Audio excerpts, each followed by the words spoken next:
Mohammad Hussain Khan versus बाबू किस्वानंदा सहाई। ये 1937 का केस है। ये केस है गणेश प्रसाद और उसके बेटे बिंदेश्री प्रसाद और बिंदेश्री प्रसाद की बीवी गिरिबाला के बारे में। इस केस में एक विलेज की पोजेशन को लेकर डिस्प्यूट है। गणेश प्रसाद इनहेरिट करता है एक एस्टेट अपने मटर्नल ग्रैंडफादर से। अब क्वेश्चन ये है कि जो ये प्रॉपर्टी इनहेरिट की गई है मटर्नल ग्रैंडफादर से, उस प्रॉपर्टी का नेचर क्या है? क्या ये एंसेस्ट्रल प्रॉपर्टी मानी जाएगी या फिर गणेश प्रसाद की सेपरेट प्रॉपर्टी मानी जाएगी? गणेश प्रसाद के पास बहुत प्रॉपर्टी है। गणेश डिसीज्ड है, उसकी प्रॉपर्टी बहुत लार्ज और वैल्यूबल है। गणेश प्रसाद के डिसीज होने के बाद उनकी सारी प्रॉपर्टी के जो मालिक हैं, प्रोप्राइटर हैं, वो उनके बेटे बिंदेश्री प्रसाद हैं। बिंदेश्री प्रसाद के अगेंस्ट एक क्रेडिटर डिक्री पा लेता है कोर्ट की, और जब ये डिक्री एग्जीक्यूट होती है तो एक विलेज कलिंजार तिरहाती ऑक्शन में बेच दिया जाता है और उसकी सेल भी कंफर्म हो जाती है। बिंदेश्री प्रसाद ये प्रेजेंट सूट फाइल करता है ताकि उसे उस विलेज की पोजेशन वापस मिल सके, और वो ये कह रहा है कि ये जो सेल हुई है वो फ्रॉडुलेंट है।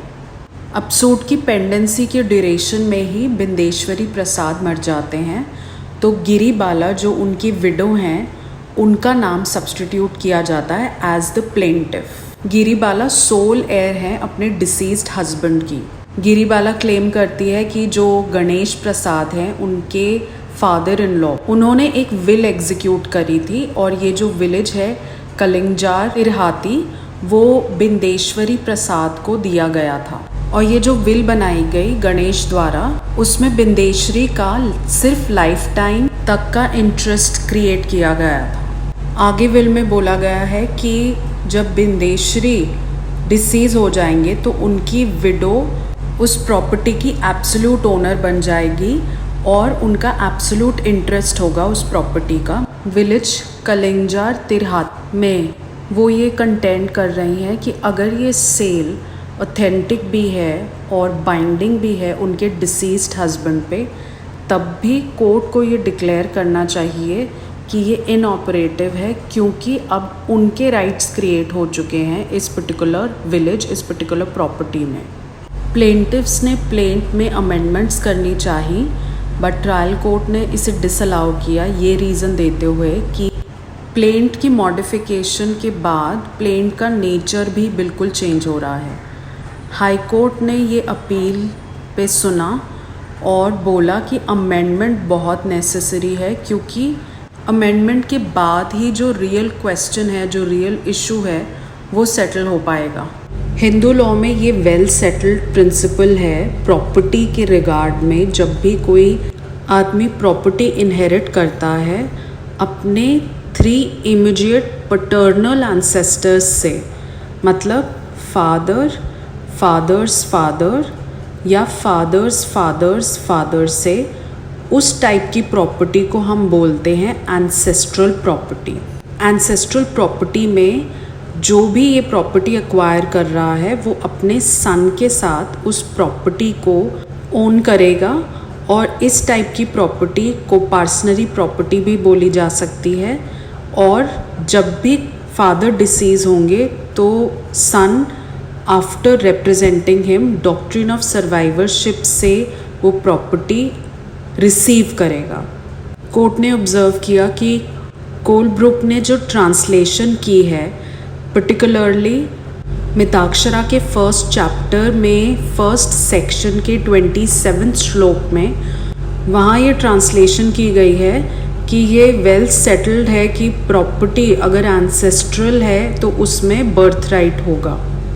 आगे कोर्ट ने ये ऑब्जर्व किया कि कोलब्रुक ने जो वर्ड यूज़ किया है वो है एंसेस्ट्रल, और विज्ञानेश्वरा ने जब मिताक्षरा लिखी तो उसमें जो वर्ड यूज़ किया गया है वो है पितामह, जिसको कोलब्रुक ने ट्रांसलेट किया है एज एंसेस्ट्रल। पितामह का मीनिंग जो है वो है कि फादर की लाइन से जो मेल एंसेस्टर है, इसमें मटर्नल मेल एंसेस्टर इंक्लूड नहीं होता, लेकिन जो इंग्लिश वर्ड एंसेस्टर है उसमें असेंडेंट्स इंक्लूड होते हैं, चाहे वो पैटर्नल साइड से हों चाहे वो मटर्नल साइड से हों। मिताक्षरा में ये बहुत क्लियरली बताया गया है कि एंसेस्ट्रल प्रॉपर्टी डिसेंड होगी सिर्फ और सिर्फ फादर के मेल एंसेस्टर्स से मेल लाइन में ही।